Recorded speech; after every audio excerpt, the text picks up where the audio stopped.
ইসরায়েলের সর্দার চিৎকার দিয়া বলতে লাগলো, তাম পৃথিবীর বাদশা যিনি আমার আল্লাহ,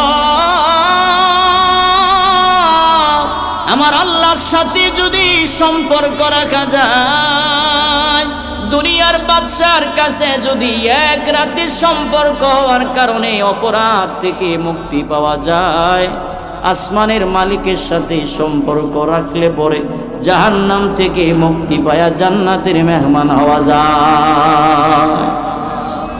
এই জায়গায় বসলে সম্পর্ক হবে কার সাথে? জুড়ে বলেন কার সাথে? আল্লাহ যদি আমাদের হয়ে যায়, আমরা যদি আল্লাহর হয়ে যায়, তাহলে বলেন তো আজকের এই মাহফিল থেকে আমাদেরকে মাফ করতে পারে কি পারে না? জুড়ে বলেন পারে কি পারে না? তামাম আসমান এবং জমিনের সমস্ত ক্ষমতার মালিককে আল্লাহ নিজেই বলেন, ওয়ালিল্লাহি মুলকুস সামাওয়াতি ওয়াল আরদি ওয়াল্লাহু আলা কুল্লি শাইইন কাদির।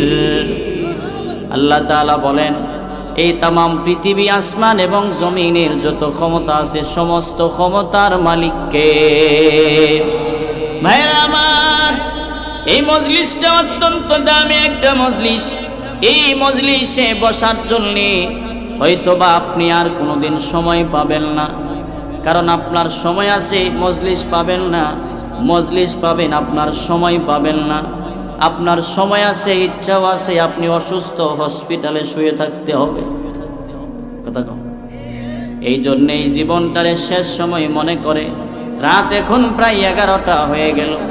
দুনিয়ার সমস্ত মানুষের দরজা বন্ধ হইলেও আসমানের মালিকের দরজা কিন্তু বন্ধ হয় না। দিন দিন মালিকের দরজা খুলতেই থাকে রাত গভীর হইলে। সুবহানাল্লাহ জুড়ে বলেন।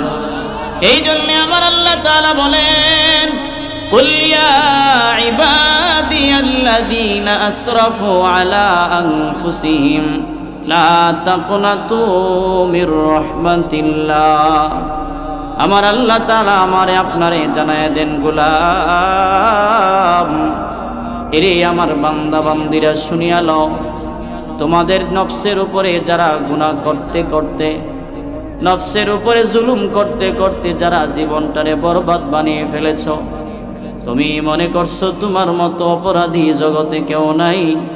আমার আল্লাহ বলেন, লা তাকনাতু মির রাহমাতিল্লাহ, তারপরেও আমি আল্লাহর রহমত থেকে নিরাশ হয়ো না। সুবহানাল্লাহ জুড়ে কও, আমি আল্লাহর রহমত থেকে নিরাশ হয়ো না।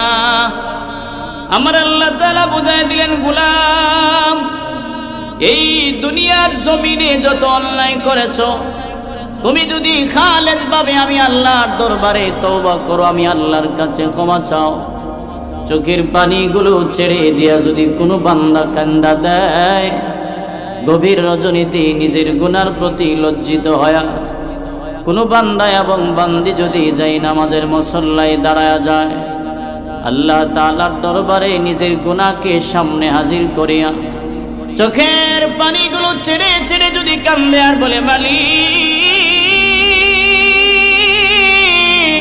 এরে জাহানের মালিক আল্লাহ, আমার মতো অপরাধী জগতে কেউ নাই, মেহেরবানি করে আপনি আমারে ক্ষমা করে দেন।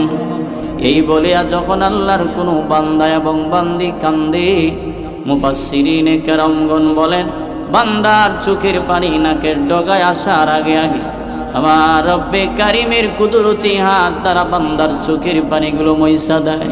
সুবহানাল্লাহ গণ। আমার আল্লাহ বুঝায় দেন, গোলাম এতদিন পর্যন্ত আমি রবের দরজা থেকে দূরে ছিলে, আরে আমি রব থেকে বান্দা তুমি অনেক দূরে ছিলে, আমি রবের কাছে ফিরে আসলে না। আজকে যেহেতু আমার কাছে তওবা করেছো, খালেস বান্দা যখন তওবা করে খালেস নিয়তে আমার আল্লাহ বান্দার গুনাহগুলি মাফ করিয়া দেন। এবার প্রশ্ন হলো, হুজুর আমি তো 40 বছর 20 বছর সময় লাগায়া পাপ করেছি, আমি যদি তওবা করি আমার আল্লাহ কয় দিনের গুনাহ মাফ করবে? 20 বছর লাগায়া গুনাহ করছি, আবার তো ক্ষমা চাইতে হলে 20 বছর লাগবে। কথা ঠিক না? 20 বছর সময় লাগায়া পাপ করেছি, আবার তো 20 বছর ক্ষমা চাইলে লাগবে। আল্লাহ বলেন ইন্নাল্লাহা ইয়াগফিরুদ যুনুবা জামিআ ইন্নাহু হুয়াল গফুরুর রহিম। আল্লাহ তাআলা যা বুঝাইতে চান, কোন বান্দা যদি খালিস ভাবে তওবা করে, ইন্নাল্লাহা ইয়াগফিরুয যুনুবা জামিআ, ওই বান্দার পিছনের সমস্ত গুনাহগুলি মাফ করে দেন কে?